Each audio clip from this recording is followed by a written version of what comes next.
राधे राधे, जय श्री कृष्णा। कैसे हो आप सभी लोग? आशा करती हूँ आप सभी मंगल में होगे, स्वस्थ होगे, अच्छे होगे। देखिए, आज कोई विषय है नहीं, आज है बुधवार और बुधवार को शाम को 7 बजे हर सप्ताह एक वीडियो आती है जिसमें मैं आपके प्रश्नों का उत्तर लेती हूँ। मतलब आपके द्वारा जो प्रश्न मुझसे पूछे जाते हैं उनका मैं अपनी बुद्धि अनुसार उत्तर देने की कोशिश करती हूँ और जितनी जानकारी मेरे पास है वो अनुभव मैं आप लोगों के साथ शेयर करती हूँ। आज भी बुधवार है, शाम के 7 बज चुके हैं, तो चलो आपके क्वेश्चन आंसर ले लिए जाएं। आपने मुझसे जो जो प्रश्न पूछे हैं मैं अपनी क्षीण बुद्धि के अनुसार उनके प्रश्न के उत्तर देने की पूरी कोशिश करूंगी। तो चलिए ज्यादा विलंब ना करते हुए प्रारंभ करते हैं। सबसे पहले नीलिमा तिवारी जी का ये मैसेज है, खंडित मूर्तियों का क्या करना चाहिए। देखिए नीलिमा जी, खंडित मूर्तियों का क्या करना चाहिए तो हमारे शास्त्र कहते हैं और मैंने साधु संतों के मुख से भी सुना है कि अगर हमारे घर में शिवलिंग है, वैसे तो शिवलिंग की पूजा करनी चाहिए या नहीं करनी चाहिए, घर में शिवलिंग रखना चाहिए या नहीं रखना चाहिए, ये एक बात का विषय है, ठीक है। लेकिन हमारे घर पे शिवलिंग है और वो कहीं से खंडित भी हो जाता है तो शिवलिंग को खंडित नहीं माना जाता है। दूसरी बात, जो मूर्तियां, जो प्रतिमा मिट्टी की है, अर्थात जो मिट्टी की प्रतिमा है, जो मिट्टी में गल जाती है उनको तो आप गंगा जी में, यमुना जी में प्रवाहित कर सकते हैं क्योंकि वो पानी के साथ मिलके गल जाएगी और पानी के साथ मिलके वो मिट्टी ही बन जाएगी। लेकिन जो मूर्तियां मिट्टी की नहीं है, जो मूर्तियां अष्ट धातु की हैं, जो मूर्तियां तांबे की हैं, कुछ मूर्तियां पीतल की भी आजकल बनने लग गई हैं, तो विभिन्न प्रकार की जो मूर्तियां हैं उनको आप गड्ढा करके, अपने किसी भी तीर्थ स्थल में गड्ढा करके या फिर कहीं भी गड्ढा करके, पीपल के पेड़ के, ये नहीं कह रही, मैं ये नहीं कह रही कि पीपल के पेड़ के नीचे आप उनको रख के आ जाइए, नहीं।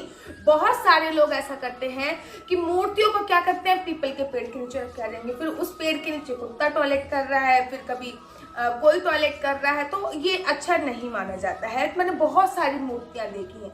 आप गड्ढा करके किसी भी स्थान में उसके नीचे आप वो मूर्ति दबा सकते हो। आपने देखा होगा कि बहुत बार न्यूज सुनने को मिल जाती है कि हमें यहाँ से ये मूर्ति प्राप्त हुई, यहाँ से किसान हल जोत रहा था उसको वो मूर्ति प्राप्त हुई। तो ये पहले जमाने की मूर्ति है, माना कि कुछ आक्रमणकारियों ने आक्रमण किया और वो मूर्ति जमीन के अंदर धंस गई थी, लेकिन पहले जमाने में भी लोग ऐसा ही करते थे।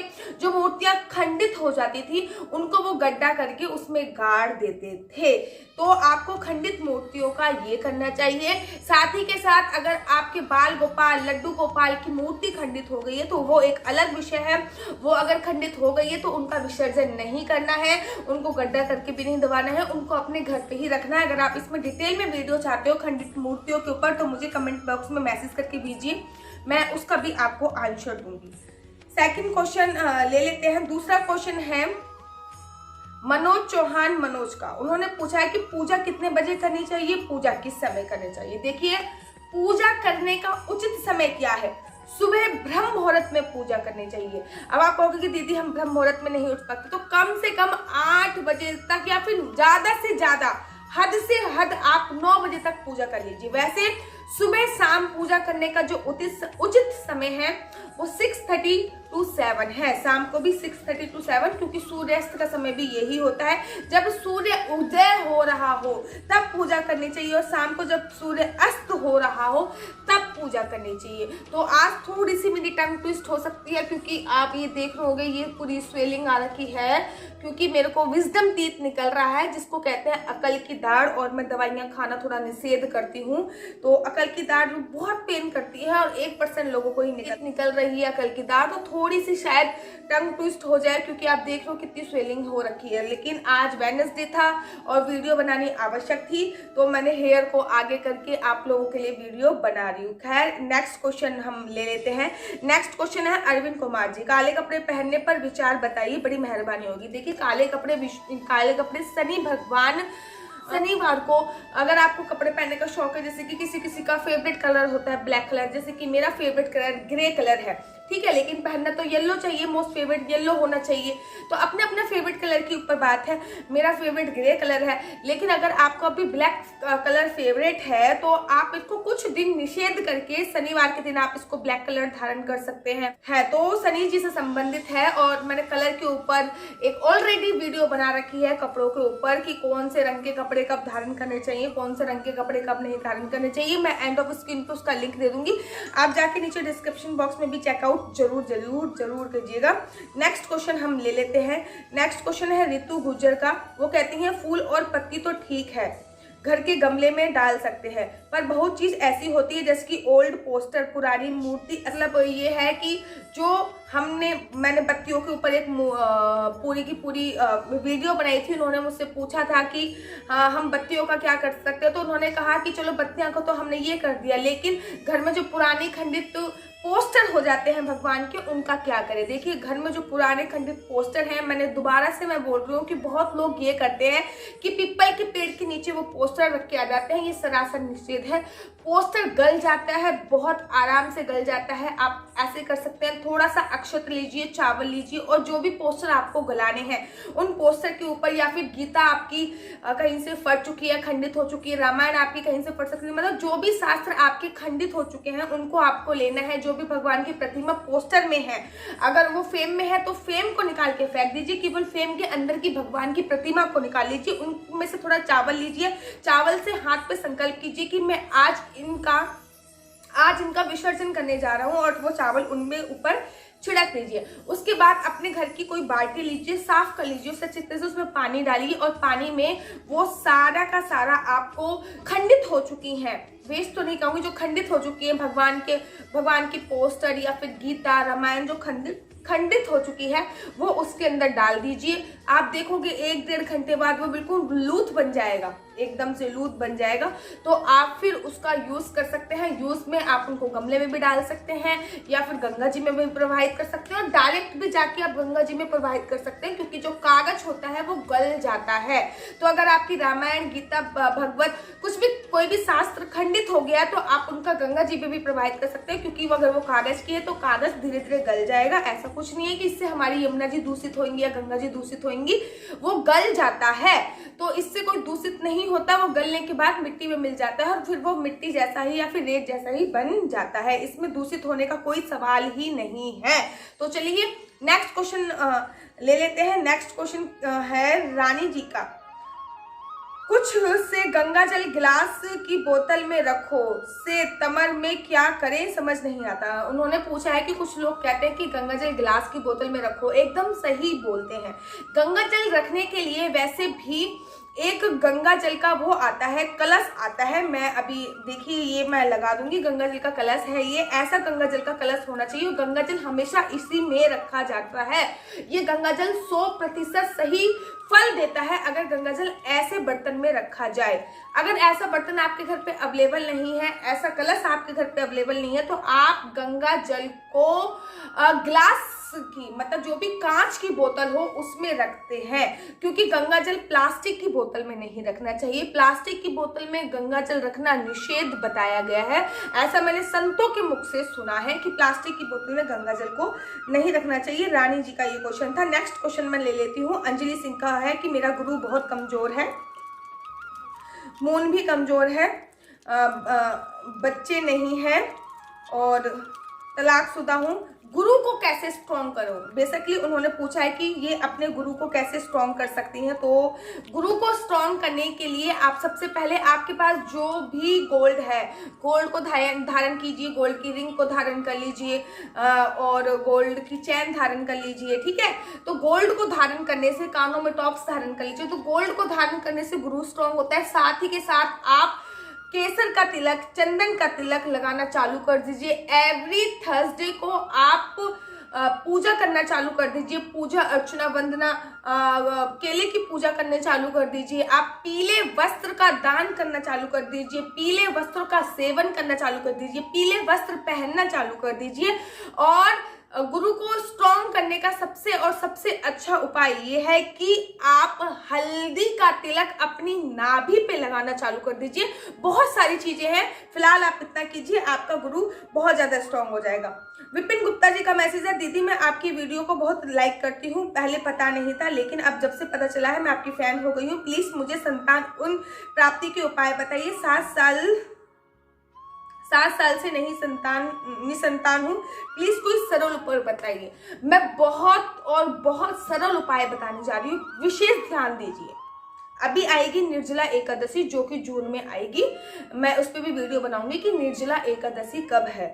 तो निर्जला एकादशी वाले दिन आपको करना क्या है? निर्जला एकादशी वाले दिन आपको स्नान करके स्वच्छ कपड़े पहनने हैं, भगवान विष्णु का ध्यान करना है मंदिर में जाकर, और एक कागज में सफेद रंग का कागज लीजिए, उसमें पीले रंग का सतिया बनाइए। पीले रंग का सतिया बनाने के साथ लाल रंग से, मतलब लाल कलर का पेन होना चाहिए, उसमें आपको प्रेजेंट में ये लिखना है, जो जैसे कि मेरे लड़का हो रहा है, या फिर मेरे लड़की हो रही है, या फिर मेरे बच्चा हो रहा है, मैं गर्भवती हो रही हूं, मैं गर्भवती हो गई हूं। मतलब जो प्रेजेंट में जो आप चाहते हो, वो ये नहीं कि मैं प्रेग्नेंट हो जाऊं, ऐसा नहीं, जो प्रेजेंट में हो रहा है, मैं गर्भवती हो गई हूं, मेरे लड़का हो रहा है, मेरी लड़की हो रही है, ये आपको लिखना है। और सुबह 9 बजे से पूर्व ही आपको अपनी घड़ी के पीछे ये चिपका देना है, ठीक है।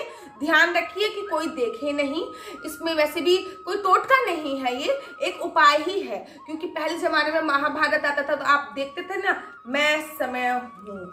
तो फिर आपको वो एकादशी वाले दिन करना है।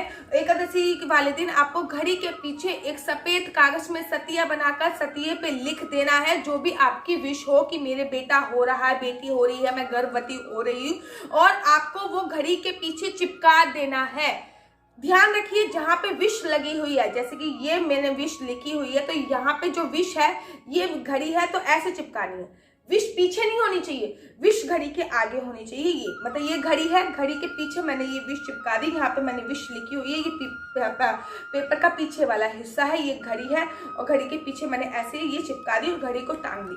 फिर रोज आपको पूजा करने के बाद हल्की सी घड़ी को भी बत्ती ऐसे दिखा दीजिए, और मन में ये सोचिए कि हाँ मैं गर्भवती हो रही हूँ, मैं गर्भवती हो रही हूँ, और साथ ही के साथ संकल्प लीजिए कि हाँ अगर मैं गर्भवती हो जाऊंगी या फिर मेरी कोख भर जाएगी तो मैं बिल्कुल एकादशी का व्रत प्रारंभ करूंगी, और मैं चाहती हूँ कि आप एकादशी का व्रत भी प्रारंभ कर दीजिए। भगवान विष्णु ने चाहा तो जल्द ही आपकी गोद हरी भरी हो जाएगी। नेक्स्ट क्वेश्चन, तो क्या टूटी या खंडित मूर्तियों को गंगा जी में प्रभावित नहीं करना चाहिए? इसके ऊपर मैं अलग से एक मूर्ति बनाऊंगी, स्टार्टिंग में भी मैंने बता दिया है। ये क्वेश्चन मुझसे पूछा है हरि गोपाल सोनी जी ने कि टूटी और खंडित मूर्तियों को क्या गंगा जी में प्रवाहित करना चाहिए या नहीं। वो मैं बता चुकी हूँ कि मूर्ति अगर गलने वाली है, मिट्टी की है, तो आप गंगा जी में प्रवाहित कर सकते हैं। अष्ट धातु की है तो आप जमीन में गड्ढा करके डालिए, गाड़ दीजिए। पिप्पल के पेड़ के नीचे कोई भी मूर्ति मत छोड़िए, क्योंकि वो जमाने चले गए कि पिप्पल के पेड़ के नीचे मतलब कुछ लोग आते थे और फिर वो मूर्ति कलेक्ट करके लेके चले जाते थे। अब कोई भी कलेक्ट नहीं करता है, वो जमा है। नेक्स्ट क्वेश्चन संगीता जी का है, राधे राधे। मैंने सुना है कि 7 या 3 बार देनी चाहिए, उनकी उतनी ही परिक्रमा करनी चाहिए।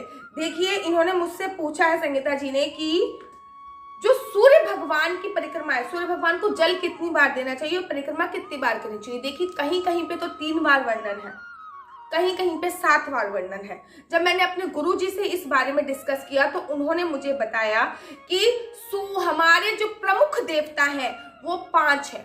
कितने प्रमुख देव हैं? 5 प्रमुख देव हैं। इसके बारे में मैं डिटेल में वीडियो बना चुकी हूँ कि 5 प्रमुख देव कौन कौन से हैं और उनको ही 5 प्रमुख देव क्यों बोला जाता है।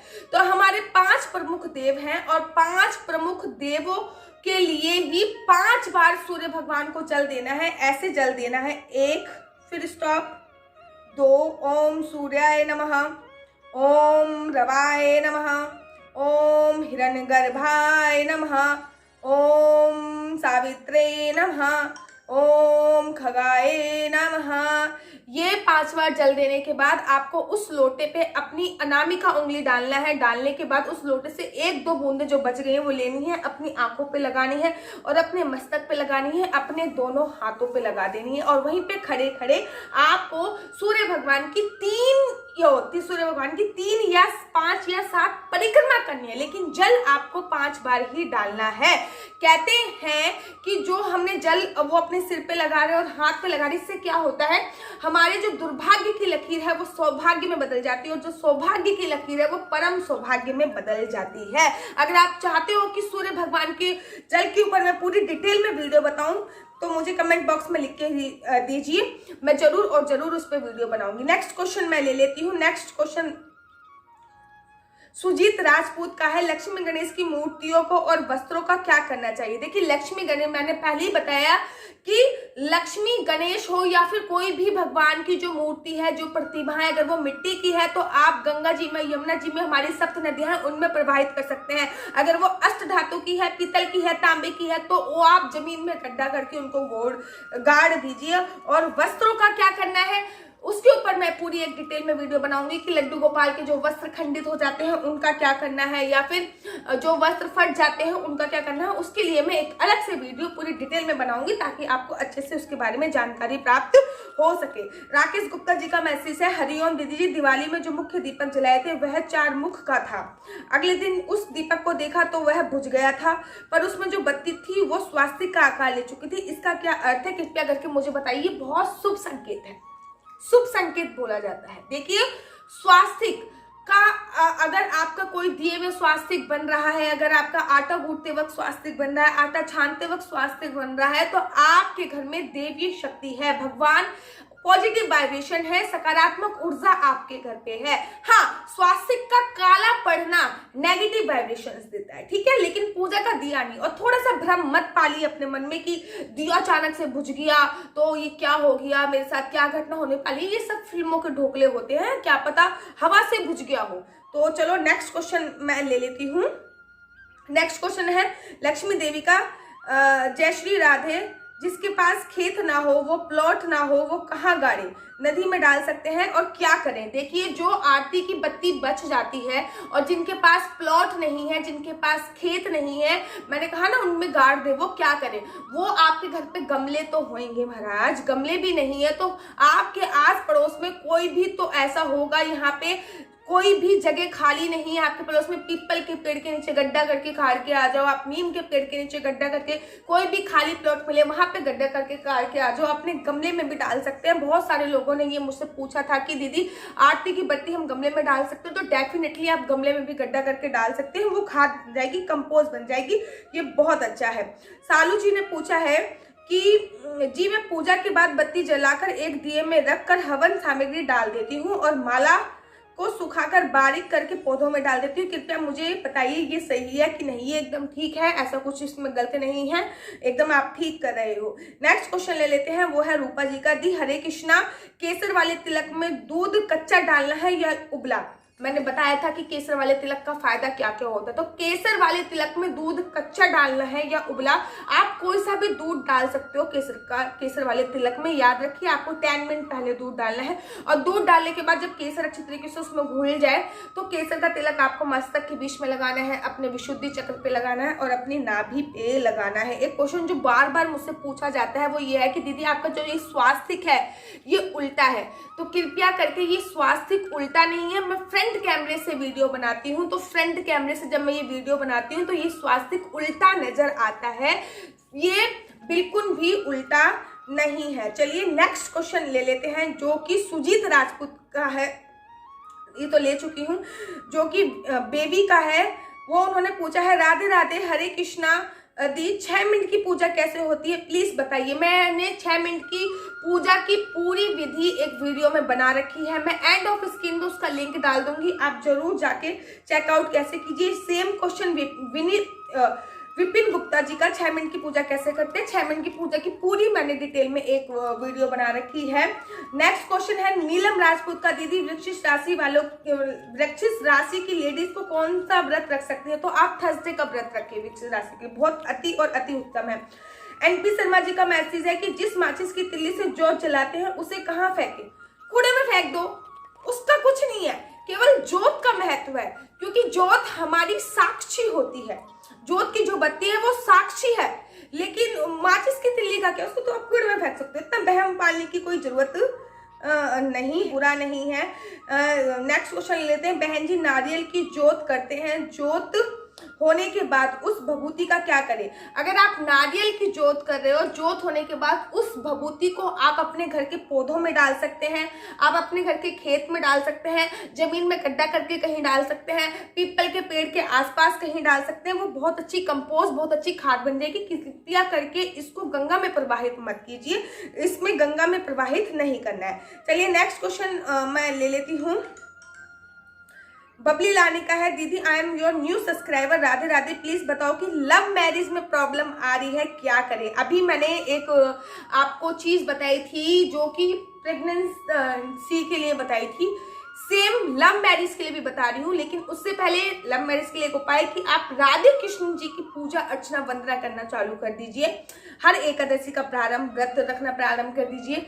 हर एकादशी पे भगवान राधा और कृष्ण जी के मंदिर में जाकर उनको एक बांसुरी उपहार स्वरूप भेंट कीजिए हर एकादशी पर। और निर्जला एकादशी आ रही है, निर्जला एकादशी पर आपको भी वही करना है। एक सफेद रंग का कागज लेना है, सफेद रंग के कागज में आपको एक पीले रंग से या फिर हल्दी से या फिर लव मैरिज के लिए आप सोच रहे हो तो फिर आपको कुमकुम से, केसर से या फिर रोली से सतिया बना देना है और लाल रंग के पेन से लिख देना है कि मेरा विवाह हो रहा है। जिससे भी आप विवाह करना चाहते हो, दूसरे धर्म का ना हो, जाति से मुझे कुछ प्रॉब्लम नहीं है, लेकिन धर्म दूसरा ना हो, मुसलमान ना हो। हिंदू है तो हिंदू से ही शादी करना चाहिए। मैं बहुत अपने धर्म को लेकर डेडिकेट हूँ। चलो आगे बढ़ते हैं। तो आपको लिखना है लाल रंग के पेन से कि मेरा विवाह इससे हो रहा है और आपको चिपका देना है वो अपनी घड़ी के पीछे। और घड़ी को भी हल्का सा धूप बत्ती एवरी डे आपको दिखानी है। ध्यान रखिए ये नियम करते वक्त आपको कोई देखे ना। God bless you. Radha Krishna ji की पूजा करनी बहुत ज्यादा आवश्यक है। राधा कृष्ण जी की पूजा करनी प्रारंभ कर दीजिए और उनको बांसुरी का उपहार दीजिए हर एकादशी पे। जल्दी आपकी मनोकामना पूरी होगी। राधे राधे, जय Shri Krishna. Where are these colour bansuri available? किसी ने क्वेश्चन पूछा। देखिए बांसुरी विभिन्न प्रकार की कहाँ पे अवेलेबल हो सकती है, तो वो मथुरा, वृंदावन, गोकुल, मथुरा, वृंदावन, यहाँ पे आपको बांसुरियां मिल सकती है। नेक्स्ट क्वेश्चन है लाल रंग की बांसुरी कहाँ मिलेगी? तो ये हितेश जी, लाल रंग की बांसुरी आपको मथुरा, वृंदावन में मिल जाएगी। अगर लाल रंग की बांसुरी आपको कहीं नहीं मिल रही तो आप कोई भी कलर की बांसुरी लेके आ जाइए, उस पर लाल रंग का पेंट कर दीजिए। ठीक है दी। दीपा का मैसेज है, मैम अगर हमारे यहाँ खेती या जमीन या दुकान तो उसकी दिशा कौन सी होनी चाहिए? ईस्ट दिशा, नॉर्थ ईस्ट दिशा में आप कोई भी गड्ढा आपको करना है अपनी जोत बत्ती गाड़ने के लिए तो नॉर्थ ईस्ट दिशा का आप डिसाइड कीजिए। तो आज के लिए इतने क्वेश्चन बहुत होंगे, बहुत नहीं तो लंबी वीडियो बन जाएगी। तो मैं हर बुधवार को आपके क्वेश्चन आंसर मतलब ट्यूसडे को ही लिख लेती हूँ और डिसाइड कर लेती हूँ कि आज मैं इन पे वीडियो बनाऊंगी। तो मैंने आज बुधवार है, शाम को 7 बज चुके हैं, हम शाम को 7 बजे मैं ये वीडियो डालती हूँ। अगर आपकी भी कोई प्रश्न है, आपकी भी कोई क्वेश्चन है, आपके मन में भी कोई संशय है और अगर आपको लगता है कि मेरे प्रश्नों से आपको उत्तर मिल जाएगा तो मुझे कमेंट बॉक्स में जरूर लिखिए, इस वीडियो के नीचे जरूर लिखिए। तो मैं अगली बार वो वीडियो बनाऊंगी तो आपको जरूर और जरूर और जरूर आपके प्रश्नों का उत्तर देने की यथासंभव कोशिश करूंगी। उम्मीद करती हूँ आपको आज का वीडियो पसंद आया होगा। अगर आपको मेरा वीडियो पसंद आता है तो आप अपने YouTube चैनल हरि बोल को लाइक शेयर सब्सक्राइब करना बिल्कुल भी मत भूलिए। तब तक के लिए मुझे दीजिए इजाजत। राधे राधे, जय श्री कृष्णा, हरि बोल।